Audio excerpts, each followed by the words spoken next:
All right, well, this bantamweight division ubiquitously regarded as the deepest in the top 15 right now in the UFC, and this man's the #1 contender. He has beaten so many talented fighters to get this title fight. Now we see what the hell he can do with it.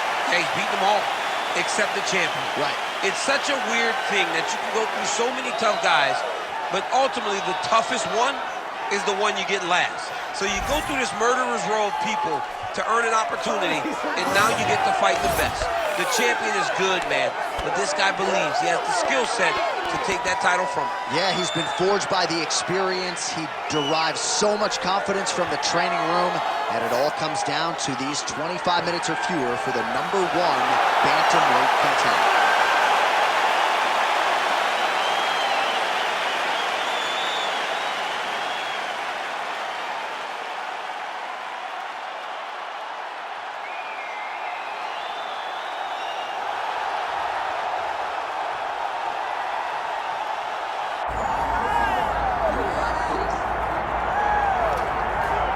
All right, so here's Aljamain Sterling, your UFC bantamweight champion. And how about Ray Longo, right? I mean, so many big wins as a coach in his career. Matt Serra, Chris Weidman, and now he can lay claim to Sterling as his 3rd undisputed UFC world champion. Pretty incredible. I mean, that's amazing, because Ray Longo is one of the best guys. He's one of the nicest, best guys to coach fighting. But those guys love him. And those guys love the team aspect, and Aljamain Sterling is now at the forefront. A guy that not many believe. After he got knocked out of Fresno, no one thought he would be this. No one thought that he would be the champion, and a dominant champion at that. A guy that when he can implement his game plan, can beat anyone. Let's see if he can do that tonight and get another victory. Yeah, you're wise to reference that knockout in Fresno in 2017, because Aljamain Sterling has not lost since, and most people do not expect he will suffer that fate here tonight.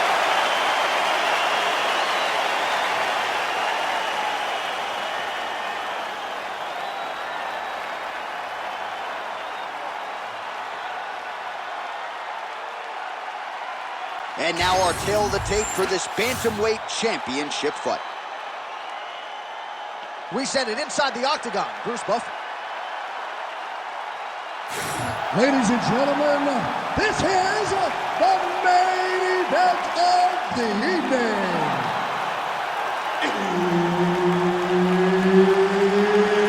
It's time! 5 rounds for the undisputed UFC Bantamweight Championship of the world. Introducing first, fighting out of the blue corner, presenting the challenger, Jonathan Dragon Martinez. And now, introducing the champion, fighting out of the red corner, presenting the reigning, defending, undisputed UFC Bantamweight Champion of the world, Aljamain Punkmaster Sterling. So Herb Dean, 3rd man in there for this one. Ready. Good. All right, here we go with round 1, and here is Aljamain Sterling. He has been a prolific finisher, but most of his finishes have been of the attritive variety, not in round 1. Breaks his opponents down before eventually getting them out of there. We'll see if Aljo can get off to a good start tonight.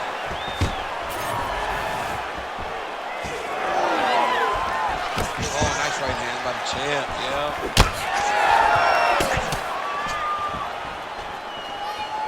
Nice job by the kickboxer there as he gets the front kick home early against the wrestler. You got to think that's going to be a big part of his repertoire here tonight. Well, yeah, John, especially when you have to stay at range. He's got to maintain distance. And those types of weapons, those front kicks, those kicks up the middle, will allow for him to keep that wrestler at bay so that he can see when those level changes happen, allowing him to defend those takedowns. Takedown defense holds up. While that body kick was there earlier, not there on that attempt. Found the target there with a straight right counter. Just over 3 minutes now to go in round 1. Ooh, the head kick lands. Back to the leg kick now. That one's no good. Nice. Nicely done.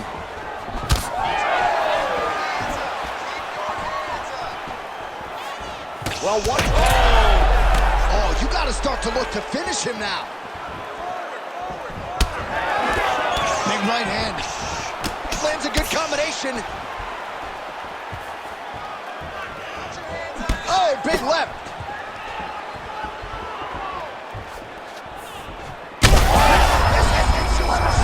You don't really stand after you take a head kick like this. That is such tough. Both tough, both good, both unwilling to take a step backward. What a phenomenal fight.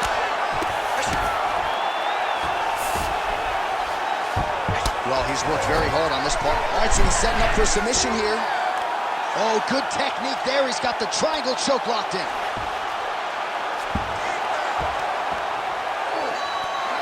Oh, that looks painful. That's got to be it. Oh, he got out. Wow, what a great job defensively. Staying aware, staying alert. The moment a little bit of space presented itself, he took it and got himself out of that triangle. Very good defense. Inside control, you got a ton of options. He goes knees on belly. He's postured up. He's landing big ground and pound. He has to move on the bottom or the fight's gonna get stopped. Sterling's back in side control. Oh, right into mount. You gotta be careful here. 5 minutes in the books. All right, that's the end of the round. You see the fighter with a cut above his eye. It was sustained in that round. Now the cut man comes in. He'll try to earn his money, close it up, and prevent it from becoming a factor here moving forward. All right, back to the stools between rounds. That gives us time to look back at some of the replays, including some of those strikes that caused the damage, particularly to his forehead. Damage to the forehead. Expect a lot of blood, but when you look at him, he looks like he still wants to be in there. It does not seem like the blood is affecting him. Now, you could want to be there as much as you want to, but you got to do things better defensively, or ultimately he's going to get you out of there. He's got to move his head, he's got to stay off the center line, and he's got to press forward to put his opponent on his heels. All right, put well. All of a sudden, we got a new storyline in this one, the cut on his forehead. We will keep an eye on it as this next round gets underway. Uppercut attempt nearly connects, but no good. Heavy leather landed on both sides in that exchange. All right, so some definite damage underneath the elbow now on the side of his opponent. A lot of strikes to the body starting to add up. Yeah, a lot of strikes to the body and mixing up the attack, not being one-dimensional, not headhunting inside the octagon. I think he has fought beautifully right now, and it's starting to show itself. Stuffs that takedown attempt without issue.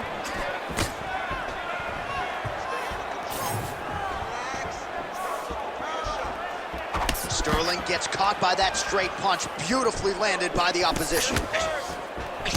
All right, another strike to the body, continuing to invest there, and some bruising starting to develop. Well, John, you can tell they had a game. In a ton of trouble right now. Beautiful.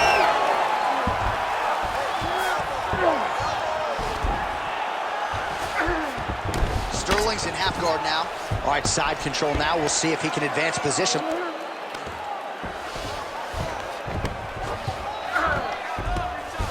That's a heck of a strike to land from bottom position. Oh, he's setting up for a submission now. Oh, that Kimura looks tight. Oh, the submission defense holds up. He gets out. He said that he was ready for everything that would be thrown at him. In that position, he showed that and proved it. Great defense by this fighter. All right, full guard here, DC. What does he need to do to improve position? Well, he's got to start to build his posture, get some damage off, move the half guard, which in turn leads to more opportunities for advancement. But if you're on the bottom, you got to anticipate those movements the moment he tries to move to the next position. You build a shield, get back to your feet, or dig an underhook to try to get a reversal or a sweep. Yep, got to be very careful there. Well, as usual, suffocating work from the top here by Sterling. And now he's got the back. Under the neck. Oh, and now he flattens him out, DC. A couple hooks in. This could be trouble. Look at all that hip pressure he has into his opponent's back. Now he's looking arm triangle on the opposite side. When he goes to finish,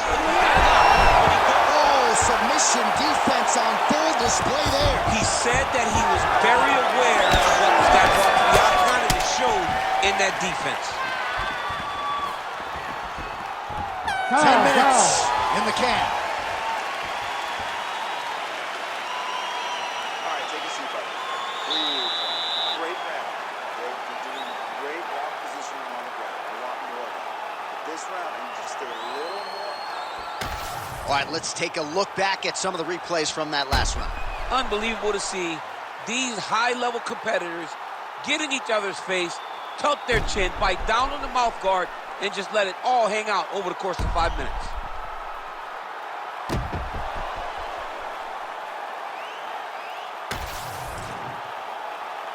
You ready to fight? Ready. All right, here we go with this third round of this championship fight. Big kick lands.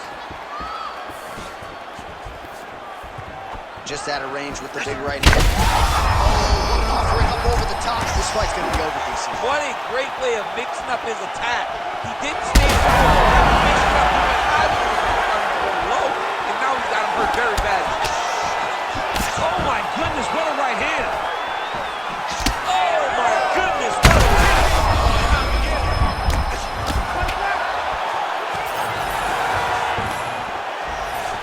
Oh, the separation from the clinch. Well, DC kind of just playing with him at this point, right? You'd think he's got to go in and just get him out of there. Well, he's trying, but he gets a little bit anxious, so he starts to throw a lot of punches and not the right punches. And he's got him hurt. He's got to start looking to finish.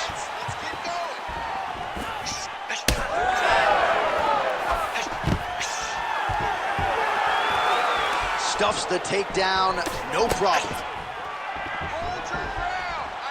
Under 3 minutes now to go in the round.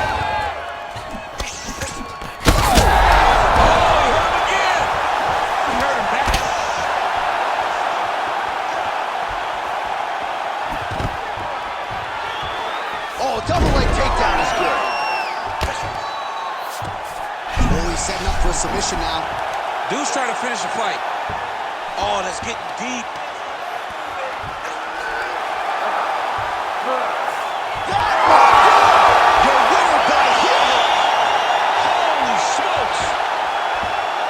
What a moment for this fighter here tonight. Called his shot, gets the win by way of submission.